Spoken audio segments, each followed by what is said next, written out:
Well, here we are at the YMCA in Moose Jaw, and it's a lovely sunny December afternoon. I'm lucky to have Phil Sims with me, and of course, Phil is he brings many hats, one of which he's wearing, to us. But today we're talking about being the youth program director for the YMCA. So, Phil, welcome to Moose Jaw this week. Thank you for having me. Now, Phil, you have had this position for a little over a year now, is that right? Yeah, closer to 2 years. Before a youth program facilitator, and now more, I guess, youth activity coordinator for the last year and a bit. So, really been enjoying that. What does that include? What is that? What are the aspects of it? Well, the good thing is I basically get to meet with a lot of youth and kind of figure out what is needed in the city, So some of the programs we have is like Check and Connect, where we will identify with students that might have truancy issues or different things that they just need to get resolved with their school.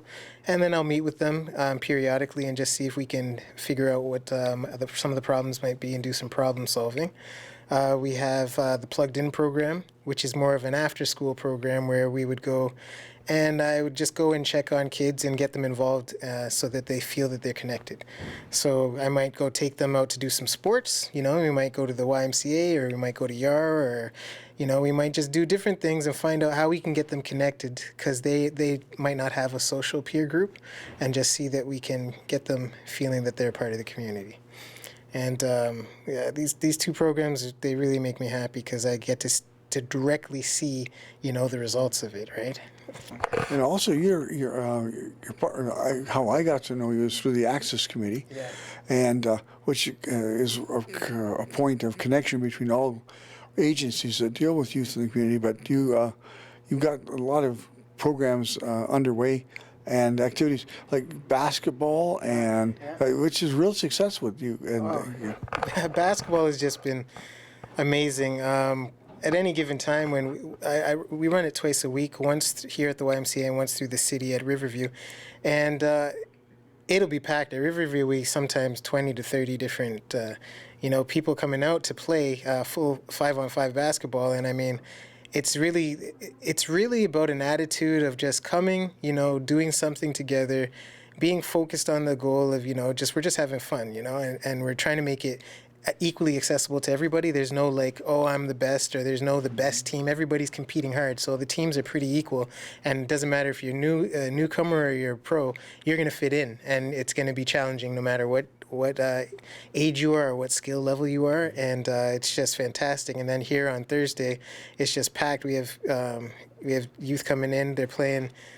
They want to play volleyball, they want to play dodgeball, they want to play basketball, and it'll just be packed. And then we have the different ages groups going, and it starts pretty much from 5 o'clock on until 10 o'clock. It's just nonstop.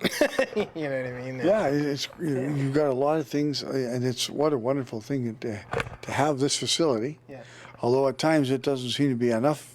Sure. Well, but you have access to other places in the community too. Mm-hmm. And it's really good that we have the access to both the Catholic school board and the public school board, so they're willing to give us space if we need it. So right now we're looking into getting another gym, preferably so that we could just have more people playing at once, and just get as max amount of youth using it. You get to play or you get to referee? I get to do both. Yeah? So if I'll play because I think it's good that I'm being a part of it with them, instead of just watching from the sideline. But then you're not really a part. You kind of have to connect at some point, and I find that it's good for me too. They'll challenge me and they'll joke around with me and everything. And a guy from Toronto against a Saskatchewan guy, no contest, eh? Oh yeah, they egg me. They'll egg me on all the time, and it's fun. I love it. Some of the things that the Access Committee has come up with is your cooperation. For example, one of the things I think of is the pickup program that you're working with the Youth Advisory Committee on. Yes. Oh, the Youth Advisory Committee is such a great group of students. And last year we had garbage pickup last year, and then we out of the garbage, we had different schools, and they were able to create art, and then they put them on display. They got it displayed at the Moose Jaw Museum and Art Gallery for couple months, and it just went fantastic. It was the first time we did that. It was the first annual one, and we got a trophy made, and they just felt great. And this year we want to expand and make sure we get more schools involved and more students, because a lot of students came forward after seeing displays, and they're like, we want to do this. Like, why are we? Why didn't our school do that? So this year it's our goal with the Youth Advisory Council to make sure that we get all the schools in touch and give them the opportunity to compete and picking up the garbage and in the art piece at the end. Now, Phil, what other kind of things, like that pickup takes place in May, and that's a pretty big deal. But you have a lot of other things going on, not to, and some like your ongoing program, but any special events coming up in the new year. We try to be involved in the community so much, and there's so many things always going on throughout the year that we try to pay attention and we try to see. Right now we're incorporating new schools with the Check and Connect program. Okay. So we're broadening our perspective of that, and then we also have in the summer games program. So what happens is during the summer we create activities and events that any student can come to. There's no school, so maybe they didn't go away on vacation with their family. They can come and be a part of something. And then we have specific, like we'll have football, we have all the main sports, we have swimming, soccer, basketball. We have all those things going on through the summer where they can come compete. And then after that, we even go further. Like we took them to some Rider games, or we'll take them to a Miller's baseball game. We just want to show them that there's lots of things you can do in Moose Jaw. Moose Jaw just have, it's open. It's open for you as youth. We want them to feel that they're a part of the community. For sure. And because you mentioned the Rider games and stuff, to the programs you do, is there a cost for participation? Not to run them, I know there is, but I know that there's a lot of the programs you try and offer are so that the kids can participate in. If you don't have a ton of money, you can do it. But is there a cost for them? Yes. So I try to run my program so that there is either no cost or negligible, like very little cost to the programs, because we want to make it open for everybody. So we'll find different ways of raising that money. There's the Strong Kids campaign has helped out. There's a lot of different sponsors that have helped us fund the money to make things like that happen. And we've just been really fortunate, and the community has always been a positive thing for us. They just want to help, and they want these youth to have access to these programs, right? So it's really a good thing. The more money we have, the more things we could do, right?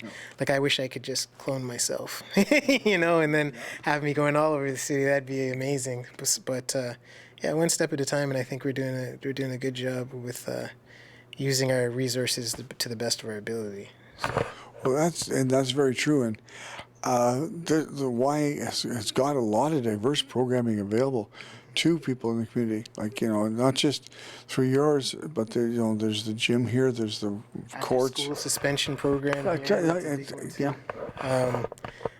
Just the team that I have here is really amazing. So a lot of the students will come here for the after-school suspension program, and this is where they'll discuss whatever issues they've had, and this is a place where they can be rehabilitated, if you want to say.